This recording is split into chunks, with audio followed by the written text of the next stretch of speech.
'Diesel' అనే cinema Amazon ప్రైమ్‌లో stream అవుతుంది. అలాగే సన్ నెక్స్ట్‌లో కూడా స్ట్రీమ్ అవ్వడానికి రెడీగా ఉంది. ఈ సినిమా ఎలా ఉందో ఈ వీడియోలో తెలుసుకుందాం. ఈ లోపల వీడియోనైతే లైక్ చేసి ఛానెల్‌ని సబ్స్క్రైబ్ చేసుకోకుండా చూస్తున్నట్టయితే సబ్స్క్రైబ్ కూడా చేసుకోండి. ఈ సినిమా అంతా చూసిన తర్వాత నాకైతే ఓకే. ఓకే అన్నట్టుగా అనిపించింది. సినిమా ఫస్ట్ హాఫ్ వరకు పర్వాలేదన్నట్టుగా అనిపించింది గానీ, సెకండ్ హాఫ్‌కెళ్ళాక ఎటెటో వెళ్ళిపోతూ గందరగోళంగా ఉన్నట్టు అనిపించింది. ఇంక సినిమా స్టార్టింగ్‌లో సినిమా పాయింట్‌ని చెప్పడం, హీరో క్యారెక్టర్‌ని ఇంట్రొడ్యూస్ చేయడం, ఆ తర్వాత హీరోకి, పోలీస్‌కి మధ్య గొడవల్ని స్టార్ట్ చేస్తూ వచ్చే సీన్స్ అయితే చూడడానికి బానే ఉన్నాయి. ఇంక తర్వాత నుంచయితే పోలీస్ హీరో మీద రివెంజ్ తీర్చుకోవడం స్టార్ట్ చేస్తాడు. అది స్టార్ట్ చేస్తున్నప్పుడే పోలీస్ క్యారెక్టర్ ఎందుకో కొంచెం ఓవర్‌గా స్టార్ట్ చేసినట్టు అనిపించింది. ఇంక తర్వాత నుంచి సినిమాలో రాజకీయ నాయకుల ఇన్వాల్వ్‌మెంటు, ధర్నాలని, పోరాటాలని సినిమా ఎటేటో వెళ్ళిపోయినట్టు అనిపించింది.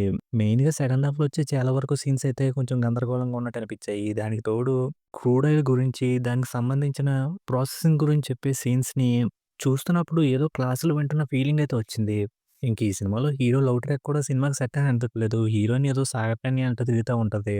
ఇంక సినిమా క్లైమాక్స్ కూడా కొంచెం రొటీన్‌గా అనిపించింది. ఇంక సినిమాలో మెలోడీగా కనిపించిన హీరో అయితే పెర్ఫార్మన్స్ బానే చేశాడు. ఇక హీరోయిన్ చూడడానికి బాగుంది గానీ ఎక్కువగా యాక్ట్ చేయడానికి స్కోప్ లేనట్టుంది. ఇంక సినిమాలో వచ్చే సాంగ్స్, బ్యాక్‌గ్రౌండ్ స్కోర్ అయితే పర్వాలేదనిపించాయి. ఫైనల్‌గా ఈ సినిమా ఫస్ట్ హాఫ్ వరకు ఓకే పర్వాలేదనిపించింది కానీ తర్వాత సినిమా అంత బాగా ఉన్నట్టు నాకనిపించలేదు. అందుకే ఈ సినిమాకి నేనిస్తున్న రేటింగ్ అయితే 2.25 ఔట్ ఆఫ్ 5. ఇంక వీడియో నచ్చితే లైక్ చేయండి. ఛానెల్‌ని సబ్స్క్రైబ్ చేసుకోకపోతే సబ్స్క్రైబ్ కూడా చేసుకోండి.